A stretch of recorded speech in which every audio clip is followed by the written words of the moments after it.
Bienvenue les geeks et bienvenue les geekettes dans le plus petit cabaret du monde, avec des attractions uniques et en exclusivité, avec aujourd'hui les jeux téléchargeables, avec le Dr Queen, avec Oscillation, avec le Ventriloque Ness, avec le Hidden Palace et une incroyable écuyère. Et tout de suite les news.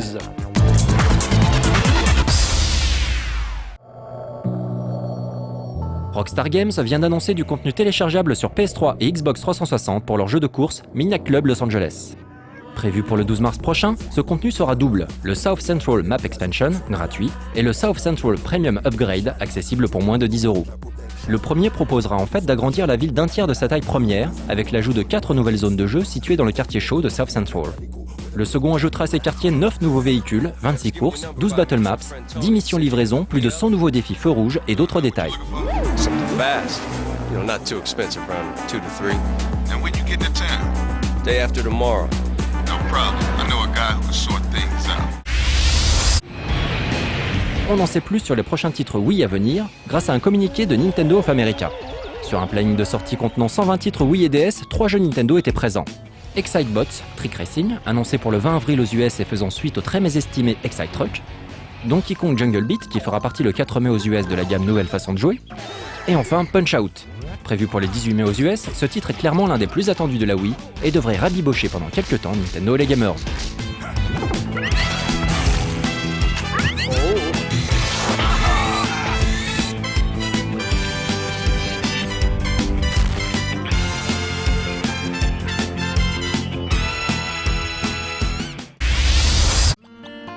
En dehors du toujours sans date de sortie Wii Sports Resort, on connaît maintenant 2 nouveaux titres officiels qui tireront parti de l'accessoire Wii Motion Plus. C'est Electronic Arts qui a en effet annoncé pour le mois de juin Tiger Woods PGA Tour 2010, ainsi qu'un tout nouveau jeu eSports, Grand Slam Tennis. Ces titres tireront parti du Wii Motion Plus, ce qui laisse espérer une sortie courant juin, au plus tard, de Wii Sports Resort. Toujours dans la thématique accessoire, on en profite pour présenter la nouvelle manette Wii annoncée pour 2009 au Japon, la Classic Controller Pro. Destinée à se substituer à la manette classique, elle se présente comme un pad GameCube remanié, disposant de 2 gâchettes et de 2 bumpers.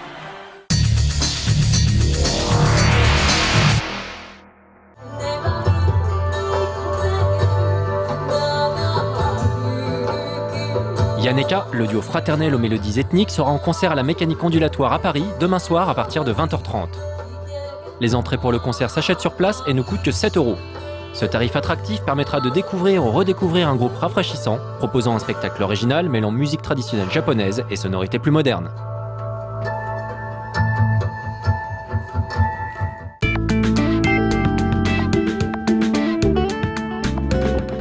Alors maintenant, les jeux téléchargeables avec mon copain 68. Alors 68, t'aimes bien les jeux téléchargeables?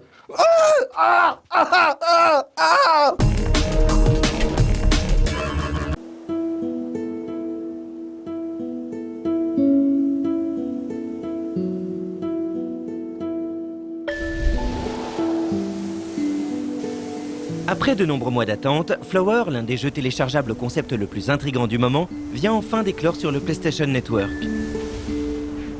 Il s'agit de la 2e livraison après Flow sur le PSN du jeune studio That Game Company auquel Sony a commandé 3 jeux.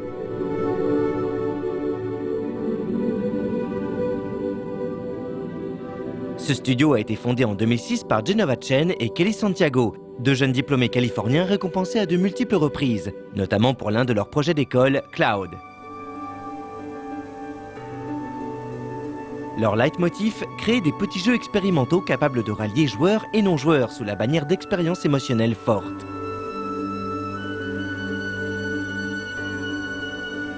De même, la nature tient un rôle prépondérant dans chacun de leurs titres. Alors que Flow proposait aux joueurs de contrôler le devenir d'amibes dans un univers aquatique, il incarne dans Flower un élément immatériel, le vent.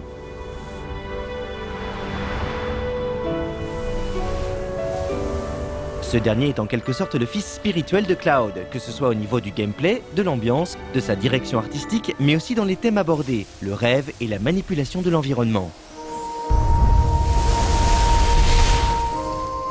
Le scénario de Flower, oui, il y en a un, place donc le joueur dans la peau du vent si l'on peut dire, pour vivre les rêves de fleurs en peau situés à la fenêtre d'un appartement. Ces rêves contiennent un but à atteindre dont la réalisation changera peu à peu l'environnement de la ville où se situe l'appartement.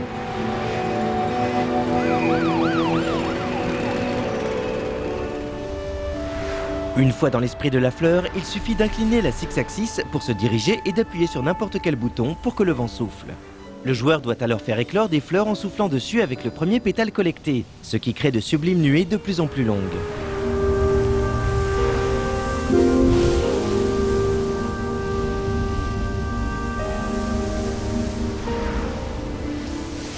Les fleurs à faire éclore apparaissent au fur et à mesure de la partie qui se termine une fois les objectifs atteints.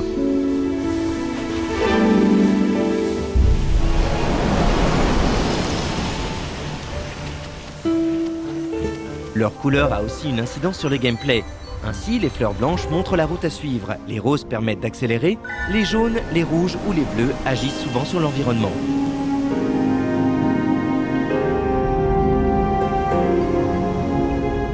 Le jeu est plutôt court puisqu'il ne contient qu'une demi-douzaine de niveaux. Cependant, la durée de vie est un peu rallongée grâce à la présence de trophées à débloquer, en trouvant les fleurs secrètes de chaque niveau ou encore en exécutant certaines actions. Mais finalement, ce n'est pas tant l'achèvement d'un but précis qui a de l'importance dans Flower, mais le cheminement pour y parvenir. Le plaisir se situe dans les émotions ressenties lors de cette progression. Même si la prise en main est parfois un peu hasardeuse, l'alchimie provoquée par des graphismes simples au rendu sublime et l'aspect sonore interactif est jouissive.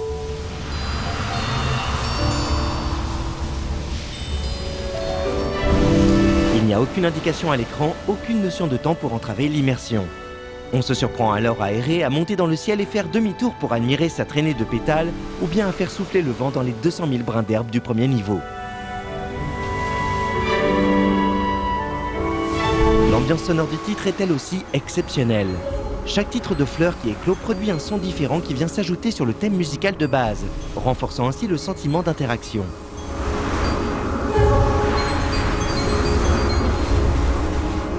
Plus qu'un jeu vidéo, Flower se rapproche davantage d'une expérience de contemplation active. On y revient non pas pour y trouver satisfaction dans l'accomplissement d'un quelconque challenge, mais pour le plaisir de se plonger dans son univers, les lumières éteintes et dans le calme de préférence.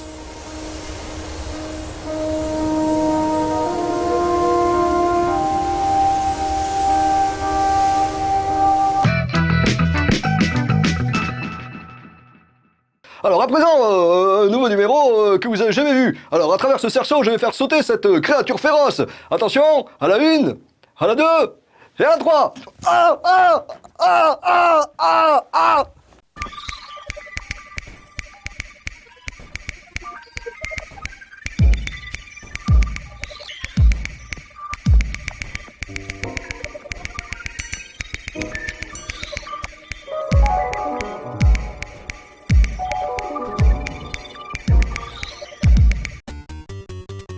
Voici une musique issue du tout premier Castlevania, sorti pour Famicom en 1986.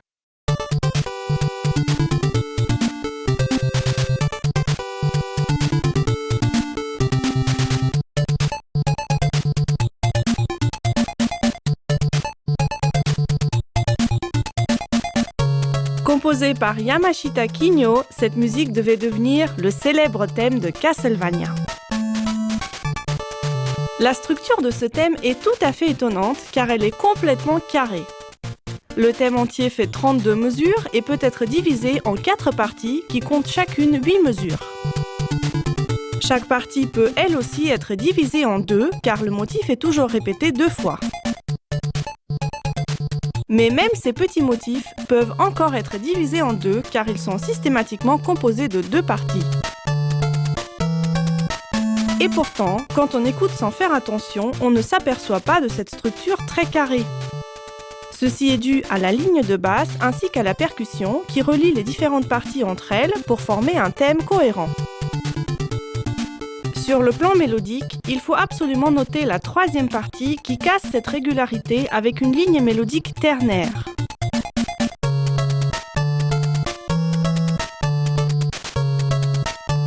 Ternaire signifie qu'il n'y a pas 4, mais seulement 3 notes régulières par mesure.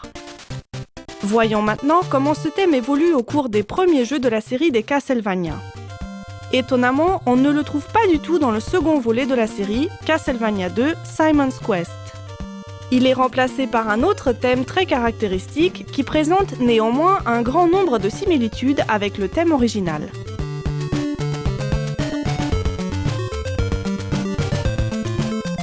On y retrouve notre structure carrée à 32 mesures, avec 4 parties et les motifs répétés, comme dans le thème original. On peut également reconnaître la basse et la percussion.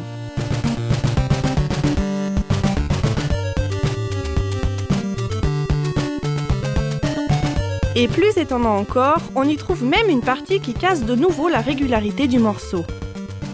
Cette fois-ci, il s'agit de la dernière partie du thème et elle se sert de syncope à la place du rythme ternaire.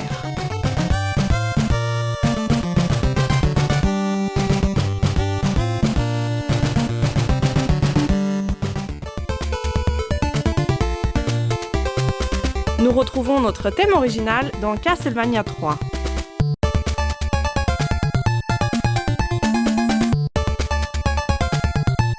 Il ne se différencie presque pas de la première version. Il y a juste des petits changements au niveau de la basse et de la percussion qui le rendent plus funky.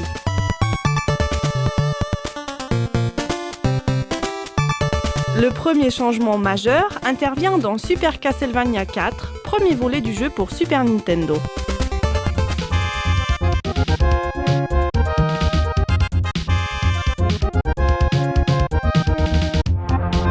On retrouve toujours notre structure carrée, mais c'est au niveau de l'instrumentation qu'il y a eu le plus de changements. Avec les nouvelles possibilités techniques du chipset son de la Super Nintendo, il n'est pas étonnant que l'on puisse maintenant entendre de véritables instruments.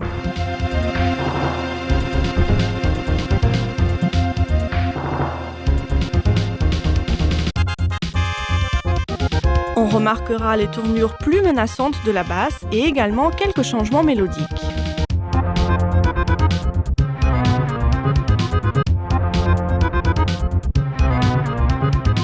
Dans Castlevania Dracula X, toujours sur Super Nintendo, le thème prend pour la toute première fois un véritable caractère rock.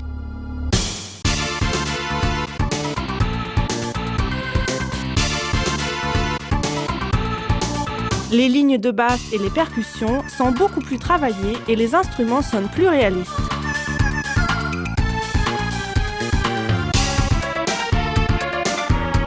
Depuis sa toute première apparition, il y a maintenant 23 ans, le thème de Castlevania n'a rien perdu de son originalité. Il a été maintes fois repris, réarrangé et recomposé, mais c'est son apparente simplicité qui reste son plus grand atout et qui le rend aussi universel.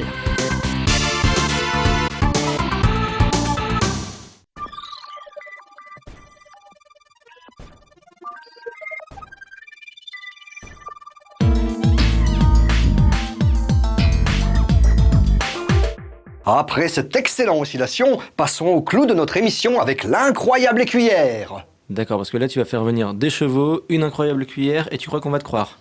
Donc tu ne me crois pas? Donc je suis incroyable, l'incroyable écuyère. Applaudissements, messieurs et mesdames.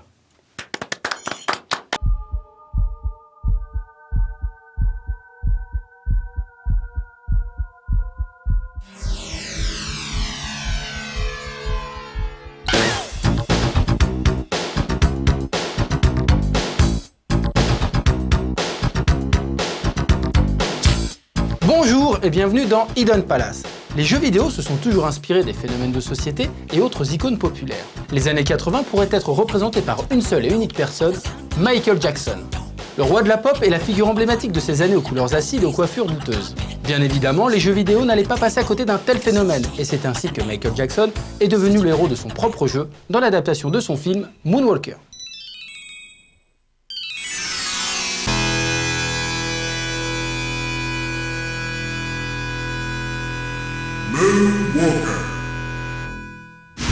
La version arcade a été développée par Sega en 1990. Elle reprend plus ou moins la trame du film en y ajoutant des ennemis et des environnements inédits. L'artiste s'est d'ailleurs investi dans le développement du jeu puisqu'il est crédité en tant que game concept et design. C'est un beat'em all en 3D isométrique. Le joueur y incarne Michael qui doit sauver les enfants des griffes de l'infâme Mr. Big, un mania du trafic de narcotiques.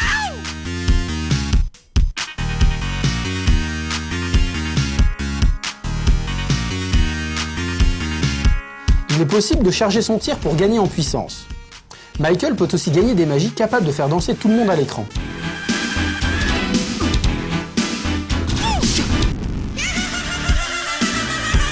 Il pourra même se transformer en Mecha Michael comme dans le film. Pour cela, il doit rencontrer Bubbles, son célèbre chimpanzé.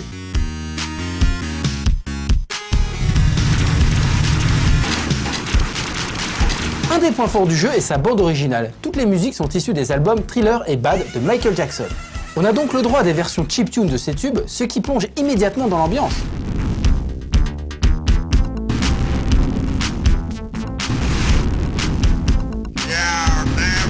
Ainsi, le premier niveau aura pour musique Bad, le second Smooth Criminal, ce qui permettra d'ailleurs de revivre cette fameuse scène dans le Club 30.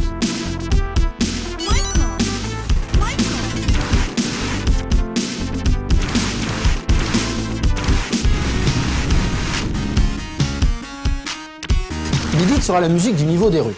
Et contrairement à ce que l'on pourrait croire, ce n'est pas Thriller qui a été choisi pour la musique du cimetière, mais Another Part of Me. La musique de fin sera Billie Jean.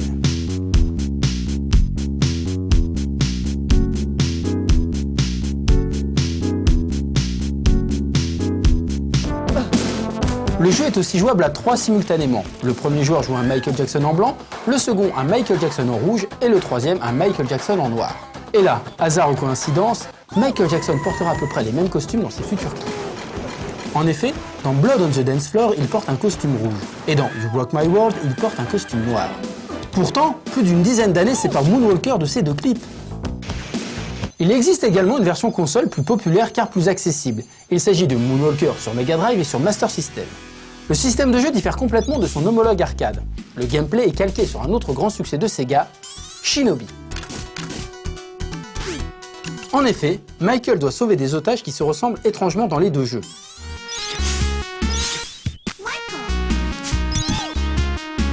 Et dans les deux jeux, il y a aussi une magie unique par niveau. Si dans Shinobi elles invoquent les éléments, dans Moonwalker ce seront des danses tirées de ses clips les plus célèbres.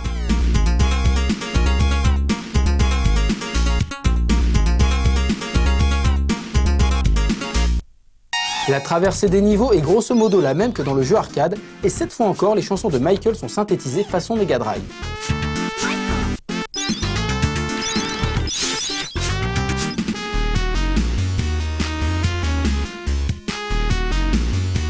Ce sont d'ailleurs les deux seuls jeux ayant pour personnage principal le roi de la pop.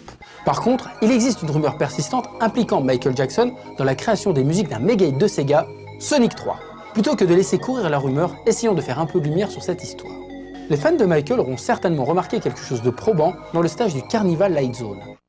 Dans les toutes premières secondes, on entend un bruit de verre, exactement comme dans l'introduction de Jam de Michael Jackson.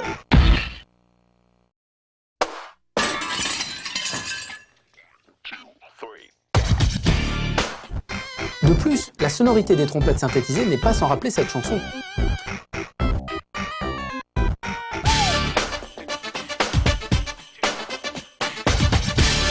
Tout cela n'aurait pu être que coïncidence si toutefois un peu plus tard ne survenait pas un autre élément. En effet, vers les 1 minute 4, on entend un passage assez similaire à un moment marquant toujours dans le Jam. Ce passage, c'est celui-ci. Ce passage est quasi identique à celui qui précède le break rap dans Jam.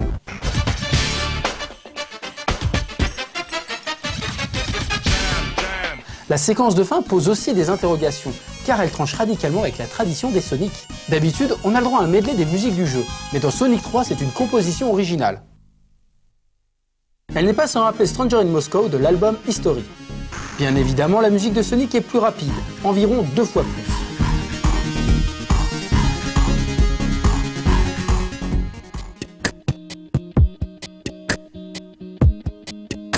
Le morceau est à 142 BPM contre environ 65 pour Stranger in Moscow.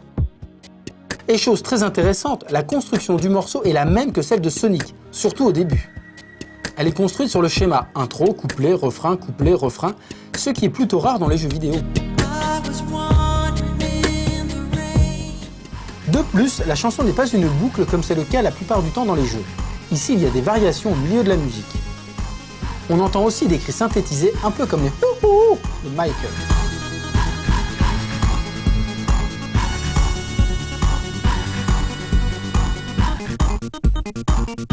Mais le plus frappant, c'est que cette musique de fin est sortie avant Stranger in Moscow, incluse dans l'album History. On pourrait quasiment dire que c'est le précurseur d'un tube de Michael, si toutefois son implication était réelle. Une autre chose interpelle. Dans le générique de fin, la plupart des noms sont japonais, sauf pour les compositeurs. Mais qui sont ces gens? Ils ont tous travaillé avec Michael Jackson, notamment sur l'album History. Brad Buxer, par exemple, est un nom que l'on retrouve dans les crédits de Black or White et de Blood on the Dance Floor. Bobby Brooks est aussi connu pour avoir collaboré avec le roi de la pop. Enfin, tous, à un moment ou à un autre, ont travaillé avec Michael Jackson. Là, on peut quand même douter de la part de hasard. De toute façon, on pourrait tergiverser des heures pour savoir si Michael Jackson a oui ou non participé à la création des musiques de Sonic 3. Le mieux est de connaître la position de Sega, toujours resté dans le flou à ce sujet. Dans le tout récent Mega Drive Ultimate Collection, Sega annonce de but en blanc que Michael Jackson devait bien réaliser les musiques de Sonic 3. Après, on ne connaît pas spécialement les raisons qui ont conduit à cet abandon, même si la plupart des gens s'accordent à croire que c'est à cause de son procès. Ce que l'on sait, c'est qu'il revient encore une fois dans un jeu vidéo, et toujours dans un jeu Sega. Dans Space Channel 5, il fait une apparition en tant que Space Michael. Il ira même jusqu'à prêter sa voix au jeu. Super successful rescue! Yeah, 110% groovy, baby.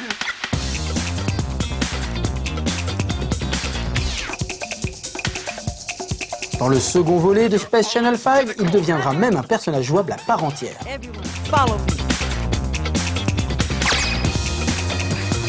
Left, down, up. Strike a pose! Left, down, up! Michael Jackson a bien évidemment marqué son époque, et on retrouve des références dans quelques jeux. Let's get ready to rumble! Dans Ready to Rumble 1-2 sur Dreamcast, il est possible de le débloquer en finissant 2 fois le mode arcade. Et là, on a le droit à un Michael plus vrai que nature qui se bat avec un gant de boxe en diamant. They call me the king of pop. With this groove, I can't lose.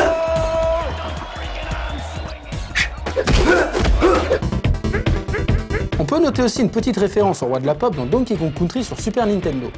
Lorsque l'on utilise l'engin de Funky Kong, il y a une musique particulière et on peut entendre des wouhou à la Michael.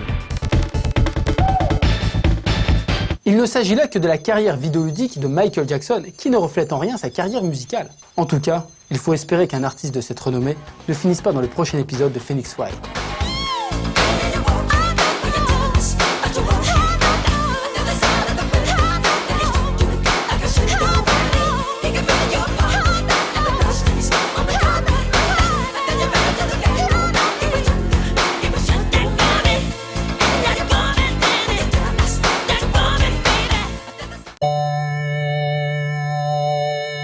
Et c'est déjà la fin de ce plus petit cabaret de 100% du monde. Et comme sur nos lives tout finit en chanson, allez venez tous, on est tous fous du gambadou. Que dansent les kangourous le soir dans les igloos, on est tous fous du gambadou. Et puis on lève... Ah ah ah ah ah. Season, we have snow every year. So take your time, watch your step, but you don't have